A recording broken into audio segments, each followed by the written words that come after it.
팔레스타인 무장정파 하마스가 이스라엘을 기습 공격하면서 세계의 화약고라고 부르는 이 중동에서 결국 전쟁이 터졌습니다. 당장 이스라엘은 지금은 전쟁 중이라고 그러면서 물리력을 총동원해서 끝까지 보복할 것이다, 이걸 선언했고요.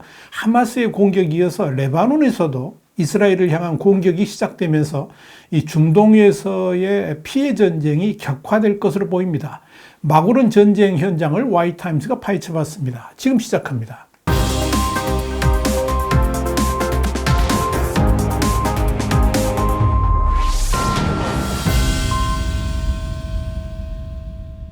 CNN은 현지 시간으로 8일 유대교 안식일인 전날 토요일 새벽 시간을 틈타서 하마스가 기습 공격을 해오자 이스라엘에서는 첫날에만 1,000명 넘는 사상자가 발생하는 등 피해가 속출했다라고 그러면서 평소 저고도 방공망 아이언돔으로 철통 경계를 하는 이스라엘은 전날 유대 명절 초막절, 그러니까 수코트라고 그러는데 이 초막절이 끝난 직후 안식일에 이루어진 대공세에 허를 찔러서 상당한 피해를 본 것으로 보인다, 이렇게 보도를 했습니다. 이스라엘 현지 하마스 TV는 하마스 최고 사령관이 공세 초기에 발표한 5,000발에 더해서 2,000발의 로켓이 추가로 발사됐다라고 보도를 했습니다. 또한 이스라엘군은 가자 지구에서 이날 오전에 최소 2,500발 이상의 로켓이 날아왔다라고 밝혔습니다. 이와 함께 지상에서도 팔레스타인 무장단체인 이슬라믹 지하드까지 합류해서 대대적인 공세가 이루어졌습니다. 이와 관련해서 이스라엘군 대변인인 다니엘 하가리 소장은 하마스 테러범들이 지상과 해상, 공중으로 침투했다라고 발표했습니다. 이날 SNS에는 하마스 무장대원들이 오토바이, 픽업트럭, 패러글라이더 등을 타고 가자 지구와 이스라엘 사이에 국경 철책을 통과하는 모습이 담겼습니다. 영국 스카이뉴스에 따르면 소형 보트를 타고 이스라엘에 침투하는 하마스 무장대원들의 모습이 포착되기도 했습니다. 영국의 더 타임스는 이스라엘 남부에 침투한 하마스 무장대원들이 보행자들에게 총격을 가하고 이스라엘 군경과 총격전을 벌이는 장면은 지난 50년간 상상도 할 수 없는 일이다, 이렇게 보도를 했습니다. 뉴욕타임스도 지난 50년간 이스라엘 영토에 대해서 발생한 가장 광범위한 침공 중 하나라 그러면서 팔레스타인 무장 세력이 가자에서 텔아비브를 포함한 주요 도시에 로켓 공격을 재차가했고 이스라엘군은 이스라엘 도시에 침투한 무장 세력을 제거하려고 노력하는 한편 가자 지구 도시들에 대한 대규모 공습에 나섰다라고 전했습니다. 한편 이스라엘을 기습 공격한 팔레스타인 무장정파 하마스가 이스라엘 군인 수십 명을 인질로 잡았다라고 주장했습니다. 하마스 군사조직의 대변인은 아부 오베이다는 인질 중에는 장교도 몇 명 포함되어 있다 그러면서 인질들은 안전한 장소와 무장단체의 터널에 억류되어 있다라고 설명했습니다. 이스라엘군 대변인인 다니엘 하가리 소장도 이날 브리핑을 통해서 하마스의 상당한 수의 인질이 잡혀 있다 그러면서 군인 외에 민간인들도 다수 납치됐는데 이는 전쟁 범죄에 해당된다라고 말했습니다. 문제는 유대 명절 직후 안식일에 이루어진 하마스의 공격을 세계 최강의 안보기관인 모사드조차도 까마득하게 몰랐다는 점에서 이는 정보작전의 실패라는 지적이 나옵니다. 더 타임스는 이에 대해 이스라엘군, 그러니까 IDF와 모사드와 같은 이스라엘의 전설적인 정보기관들이 이번 공격을 전혀 예상하지 못했다는 점, 그리고 17년째 이어진 이스라엘의 가자지구 봉쇄를 뚫고 하마스가 수천 발의 로켓을 확보한 점에 많은 의문이 제기된다라고 밝혔습니다. BBC 방송도 하마스가 철저하게 비밀리에 치밀하게 조율된 공격을 계획하고 감행했다, 이렇게 평가를 하면서 이는 이스라엘의 엄청난 정보 실패다, 이렇게 지적했습니다.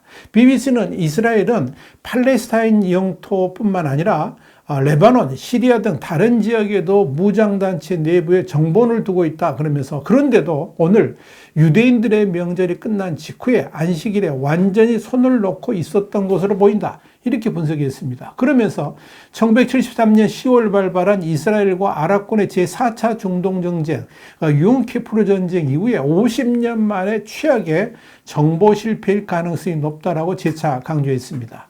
실제로 지난주 IDF와 정보기관의 고위 관리들은 최근 몇 주 동안 가자지구 국경 인근에서 발생한 폭력 사태와 관련해서 하마스가 이스라엘과 전면전을 피하기를 원한다라고 평가했다. 이렇게 현지 일간 하레스는 보도를 했습니다. 완전히 오판했다는 이야기입니다. 영국 일간 가디언 역시 팔레스타인에 대한 이스라엘의 감시는 고도로 정교하며 정보기관의 중요한 임무가 하마스 활동 감시라 그러면서 이날 하마스의 기습이 오랜 세월 이스라엘의 정보 실패로 기억될 것이다. 이렇게 평가를 했습니다. 그렇다면 하마스는 왜 이스라엘을 공격했을까요? 일단 하마스 지도자인 무함마드 데이프는 사전 녹화된 영상에서 하마스가 작전을 개시했다 그러면서 적들은 아무 책임 없이 날뛰는 시대가 끝났다는 것을 이야기될 것이다. 이렇게 말했습니다. 하마스가 이렇게 이스라엘을 향한 총공격에 나선 배경에는 최근에 그 아랍권 국가들과 이스라엘 간의 관계 정상화 논의가 이루어지는 것에 대한 불만 때문인 것으로 보입니다. 여기에 대해서 하마스 최고 지도자인 이스마일 하니에는 현지 시간으로 7일 저녁 TV 연설을 통해서 저항 세력으로부터 자신을 보호하지도 못하는 객체, 그러니까 이스라엘을 지칭하는 건데 이 객체는 누군가를 보호하지 못한다는 것을 아랍권 형제국을 포함한 전 세계에 알린다라고 말했습니다. 그는 이어서 이 객체와 맺은 모든 관계 정상화 합의가 팔레스타인 분쟁의 해법이 될 수 없다라고 덧붙였습니다. 그는 끝으로 이 팔레스타인 무장 정파들은 가자 지구에서 진행 중인 싸움을 요르단강 서안과 예루살렘으로 확대하려 한다. 싸움은 이제 시온주의자 당국의 심장부로 향한다라고 확전 의향을 내비쳤습니다. 일격을 당한 이스라엘은 즉각 전시 상황을 선언하고 예비군 소집령을 내렸습니다. 네타냐후 총리는 이날 오전에 대국민 성명을 통해서 오늘 상황은 군사작전이 아닌 전쟁이라 그러면서 우리는 이 전쟁에서 싸워 이길 것이다. 이렇게 말했습니다. 네타냐후 총리는 이어서 힘겨운 날들이 다가올 것이다. 그러면서도 하마스가 은신한 채 작전을 하고 있는 모든 장소를 무너뜨려서 잔해로 만들 것이다. 이렇게 말했습니다.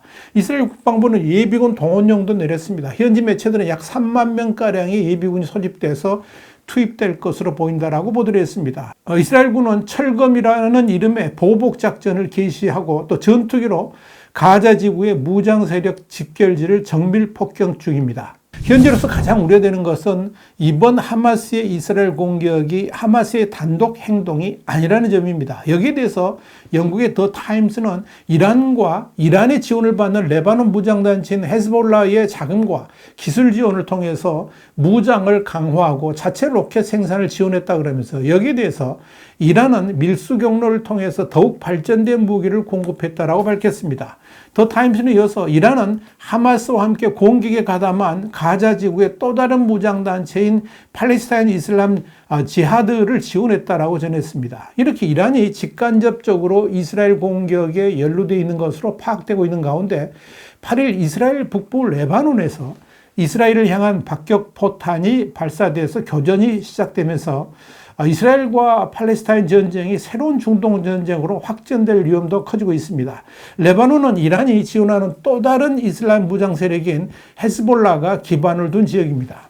무함마드 데이프 하마스 사령관은 이번 공격을 팔레스타인 점령 세력의 범죄와 광란을 끝내기 위한 알-아크사 홍수작전으로 명명을 했는데 전문가들은 그 배후에 이란 혁명수비대 정예군인 쿠두스군이 지원하고 있다고 보고 있습니다. 이렇게 이란이 지원하는 또 다른 무장 세력인 헤즈볼라와 이스라엘이 직접 교전을 하게 된다면 헤즈볼라가 기반을 둔 레바논까지 전쟁에 끌려 들어갈 가능성이 있습니다. 상황이 이렇다 보니까 이전처럼 제한적인 대응으로 끝나지는 않을 것이라는 전망이 나오는 겁니다. 이번 공격이 이스라엘에 미국이 9.11 테러에 버금가는 충격을 줬기 때문에 이스라엘이 확전을 각오하고 대대적인 보복에 나설 것이기 때문에 그렇습니다. 이와 관련해서 미국 싱크탱크 애틀랜틱 카운슬의 조너선 파니코프 중동국장은 이날 예루살렘과 텔아비브도 로켓 공격을 받았지만 아직은 주요 공격이 팔레스타인과 인접한 이스라엘 남부에서 일어나고 있다 그러면서 그러나 만약 이스라엘 북쪽 레바논에 자리 잡은 헤즈볼라가 충돌에 개입하면 이스라엘은 수십 년간 경험해 본 적이 없는 전국적 전쟁에 직면하게 될 것이다. 이렇게 전망했습니다. 파니코프 국장은 이어서 이번 전쟁이 장기화할 경우에 이스라엘과 아랍에미리트 연합 그리고 바레인의 관계 정상화로 이어진 아브라함 협정과 이스라엘과 사우디아라비아 간에 이 진행 중이던 관계 정상화 협상에도 장기적인 영향을 줄 수 있다라고 전망이 있습니다. 전쟁이 길어지면 국제사회가 양측 모두의 긴장 완화를 촉구하게 될 것으로 보이는데 이미 엄청난 피해와 함께 자존심에 상처를 입은 이스라엘이 쉽게 물러서지 않을 것이고, 그러면서 이 팔레스타인이 통치하는 가자지구와 레바논에서 사상자가 발생하는 등 인명피해가 확산되면 전쟁은 또 다른 국면을 맞이할 수도 있을 것으로 보입니다. 이런 점에서 이스라엘에서의 전쟁 시작은 국제정세에도 상당한 영향을 미치게 될 것으로 보입니다. 와이타임 정세 분석이었습니다. 감사합니다.